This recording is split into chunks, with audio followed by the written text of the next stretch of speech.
using it as their personal office. I would hate that. Somebody just doing their homework right there. So I don't understand why they let people do that. And I don't understand why people want to do that. Just sit in your house. Just sit in your condo. Just sit in your hotel room and do your work. Why do you need to be sitting in somebody's coffee shop? Calling the attention of Starbucks lovers.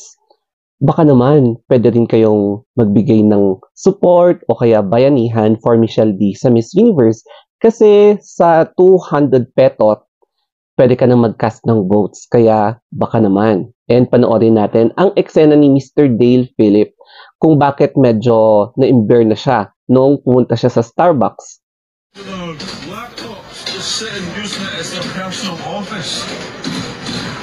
I would hate that. Hey! I would hate that. Somebody just doing their homework right there. Yeah. There's a big queue. I was thinking about getting a matcha frappuccino in there, but a big queue. Yeah, I would hate to have a business where just people come and just use it as their personal office. Use your Wi-Fi, your electricity, buy like one coffee. So I don't understand why they let people do that. And I don't understand why people want to do that either. I knew a guy who lived in Chiang Mai, and every day he would take his laptop to a different coffee shop and hang out and think he was cool. Digital nomad. Digital gonad. That's what he is, a digital gonad. Sitting in a coffee shop. Just sit in your house. Just sit in your condo. Just sit in your hotel room and do your work. Why do you need to be sitting in somebody's coffee shop to do your work with people disturbing you and look at all these people coming in and out? I don't understand it, guys. I don't understand this whole concept. I don't even like coffee. I only ever go to Starbucks for the matcha frappuccino. But yeah, the whole concept of this coffee shop culture, I don't understand it, guys. I do not understand it at all. Alam nyo ba na meron ding similar case na nangyari before and nagbigay ng statement ang Starbucks na sabi nila wala namang problema na magstay ng medyo matagal ang mga customers habang inilalatag nila yung kanilang laptop, tablet para ma-accomplish nila yung ma-accomplish nila such as assignment o kaya yung trabaho. Kasi yun yung isang part kung bakit na-establish daw ang Starbucks para ma-enjoy ng mga customers yung ambience ng coffee shop. So, hindi lang siya pang chismisan, pang maritesan, hindi lang siya pang sosyalan, kundi pwede rin siyang makatulong sa mga may work, nagra-rush, na mag-submit ng kanilang requirements. Madali lang naman mag-vote. Basta i-download nyo yung app from Play Store. Tapos kapag na-download nyo na, i-open nyo yung Miss Universe app and then hanapin nyo yung parang star sign sa center bottom and then hanapin nyo na lang si Miss D and then cast your vote. Tapos pwede nyo gamitin yung GCash nyo. Pero paalala, after kayo mag-cast ng vote sa GCash, dapat i-unlink nyo na agad para maiwasan nyo yung auto-debit kasi may mga ganyan. And then, mag-vote ulit kayo, then unlink again. So, repeat the same again hanggang matapos yung voting. Ito na yung ating reaction. So, sa positive side and negative side. So, unahin natin yung positive side. I understand how Dale Phillip felt nung dumaan siya sa Starbucks at mag-order sana na medyo na-distract siya sa mga nakita niyang naka-laptop or yung mga nakalatag yung mga electronic gadgets nila na busy-busy na parang office talaga yung naging eksena sa Starbucks. Siguro hindi siya sanay. Intindihin na lang natin na mukhang isa ito sa mga culture shock na na-experience niya while visiting the Philippines kasi he is from Scotland. And mapapansin mo sa pag-English niya, iba yung slang ba tawag doon? Basta iba yung accent niya. Ayun, nakuha ko na. Yung accent niya sa pag-English.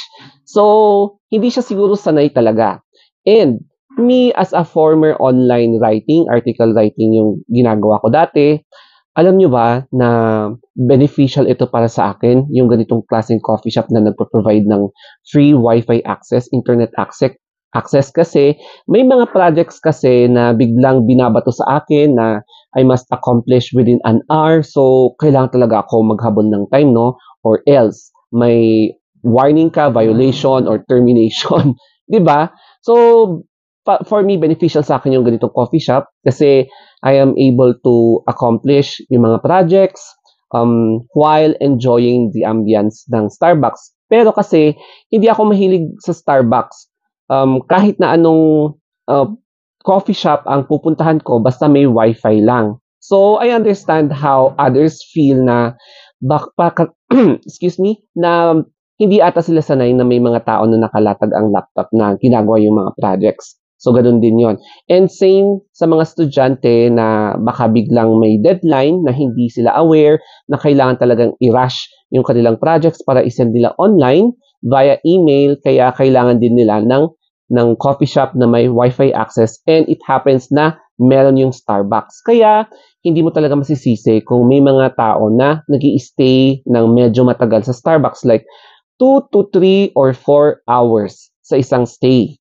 Ang negative reaction naman is meron din talagang mga personality na they want to stay sa mga ganitong klaseng shop as a way for them to satisfy their anxiety by letting themselves feel or look cool sa mga ibang tao na, uy, nakapag-Starbucks ako, I'm so social, oh my God. Rather than staying at my home, looking at those canal, like, it's so filthy, it smells so ill. Mga ganong klaseng tao. Anyway, regarding naman sa mga negative comments, toxic comments na sinasabi sa akin na may ma-post lang kasi baka yung negativity is mapunta daw kay Michelle D, and then hindi daw what we are expecting, na kahit na daw todo hype, baka ganito pala ang mangyari. Alam nyo, para sa akin, you can say all what you want to say. Ang importante kasi sa akin is I am proud na naging part ako sa mga bayanihan. And in this case, nakaka-appreciate, nakaka-overwhelm yung mga tao na very positive yung thinking nila and willing talaga to participate dito sa ating kindness campaign and bayanihan movement. Kasi minsan lang tayo magkaroon ng ganitong klaseng candidate na, alam mo yun, iba yung impact niya talaga. She is empowering kindness na dapat sana iwasan na natin yung mga ganitong kanal attitude na pati ako inaatake sa mga comments tsaka sa DM na sinasayang ko lang daw yung effort ko. So yes, you have the freedom to say what you want to say, what you want to parang i-expand yung negativity nyo, pero hindi na yan uubra sa akin kasi everyday I have been receiving negative or negativity, toxicity, parang nasanay na ako. So, instead of nagiging dramatic ka or nagre-react ka sa mga negative comment, ikain mo na lang yan. So, wala na tayong magagawa sa mga taong medyo iba yung ugali. Pero ito lang ang masasabi ko, positivity always win. O, diba? Correct mo na lang yung grammar ko kung pati yung grammar ko inaano nyo. And yes, i-vote natin si Michelle D para sa Voice for Change. And yes, sorry, hindi ako minsan makapronounce ng maayos. Tao lang naman po, di ba? Kaya, continue lang sa bayanihan, Voice for Change, and then dito sa fan vote. And yes, I hope na in time, yung blessings na ginagawa natin is babalik sa atin. So, always also believe in good karma. Okay? So, I hope na may natutunan tayo dito, especially sa pag-react ko doon sa Starbucks. And, syempre, sa mga mahiling mag-Starbucks dyan, baka naman, pwede rin kayo makipag-participate sa pag-support. O, di ba? Kaya, that's it guys. Thank you and have a nice day. Always positive lang tayo.